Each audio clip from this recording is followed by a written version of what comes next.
This video is for AQA A2 Business Studies Unit 10 and Contingency Planning. Now, a contingency plan is simply a plan that is created just in case an event may take place. The event often would have negative consequences, and if it wasn't planned for, then the effects of this event could be really detrimental to the operations of the business. So as I've put here, it's planning business continuity in the event of an unexpected outcome. An outcome that, although unlikely, would have catastrophic consequences. So what it does, it forms part of a business's disaster recovery and risk management plan. What they should do is that they should identify what and how things can and might go wrong. They should understand the potential effects if it did go wrong and the event did take place, and then they devise a plan to cope with the threats, and they might have different strategies implemented to cope, putting in place strategies to deal with risks before they happen. So I suppose they're thinking, could we make it even more unlikely for it to take place? Because could we have the plan already in place to try and avoid it from ever happening, so completely eradicating the risk? Or they might aim to minimise the impact of this foreseeable event and how to plan the business will resume its normal operations. So it pretty much aims to either eradicate or minimise the threat of this event. Now, some of these events, I will look at some real life business examples, but if you think about, for example, schools and education, they're always planning, and they've got a contingency plan for emergencies such as fire drills or intruders in terms of lockdowns. These fire drills and these lockdowns are part of their contingency plan, making sure that they are completely prepared if it did ever take place. Again, if you think about what's happening at the moment in the economy, especially in the UK with the referendum and Brexit, many firms, and I'll look at one specifically later in this video, are planning not only for Brexit, but whether it be a hard Brexit or a soft Brexit, and they've got different contingency plans in place just to make sure that they're ready for when it happens in 2 years' time. Others, it could be to do with if there's terrorist attacks that take place. It could be to do with, again, if it's like, for example, a product in the food industry, health scares. It could be a range of different possible, even though it says unlikely, they're possible negative events, which again, as I just want to emphasise this, may have catastrophic consequences. So what's really important for a business is to make sure that they've planned for this, because it's better to have a plan and not need it than to actually need it and not have the plan. And like I said before, if you've got the contingency plan in place, then it helps you to be much more prepared for any of these, if these events ever do take place, and they can act swiftly. And that response time could make a massive difference, especially in comparison to other competitors within the industry, because these events might impact everybody within the industry, and therefore if you've got the contingency plan, you might have an advantage over your competition straight away, because you can be reactive. So again, this risk management, as I mentioned before in the definition, it's also with identifying the risk. It's to do with again assessing the risk, controlling the risk, and reviewing the plan. So these are some real life examples of contingency plans. These contingency plans may have been done well in advance, or they may have been, I suppose, had to be created instantly as soon as the event took place.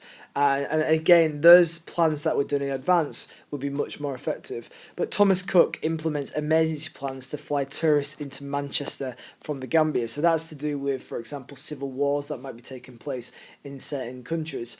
And Thomas Cook will have lots of contingency plans for all the different factors that might impact tourism. So again, for example, terrorist attacks. Thomas Cook had contingency plans for the crisis that hit Greece's economy.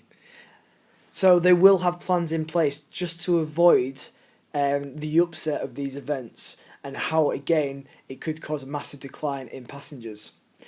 When the horse meat scandal hit, Tesco, again, they had to act pretty swiftly, and they had to create a plan there and then, because they didn't have a plan in place. Because again, the horse meat scandal, Tesco didn't expect it, and Tesco didn't know about this until it pretty much hit the news, or they got some information from Findus, which was the supplier, but that was very last minute. So again, they instantly promised to install cameras in suppliers' factories. They recalled all the horse meat products off the shelves, and that was part of maybe not the most advanced, not the best prepared, but some form of contingency plan. In terms of Volkswagen, you could argue that this was self-inflicted and it was their own doing, but you would have thought that they'd have at least planned for it as well, and that's to do with the emissions. And again, KFC, they've been in the news a lot recently about their I suppose changing suppliers and changing to a supplier that wasn't reliable.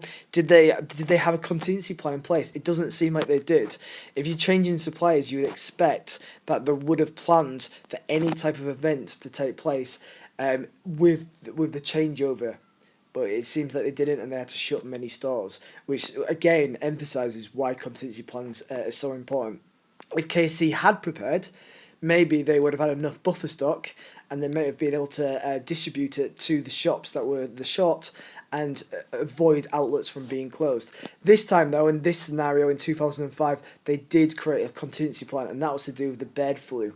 And again, as it says here, concerned that a possible avian flu outbreak might leave Americans too chicken-hearted to eat poultry, KFC is reportedly developing a campaign to assure them it's finger-licking safe.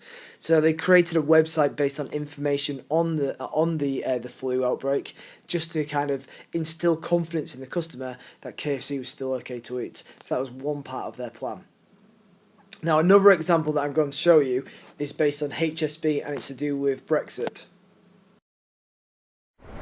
The top boss of HSBC says it's planning to move some staff from London to Paris following Britain's exit from the European Union. Chief Executive Stuart Gulliver revealed that in interviews at the World Economic Forum in Davos, Switzerland. He said that Europe's biggest bank would likely look to shift around 1,000 workers who generate about 20% of its trading revenue. The timing on that is in around 2 years' time, when the UK has fully left the EU. International banks had initially hoped they would not have to move any of their employees on the basis that Britain would be able to retain access to Europe's single market, which allows them to trade and sell all financial products from London. However, such a deal now looks unlikely.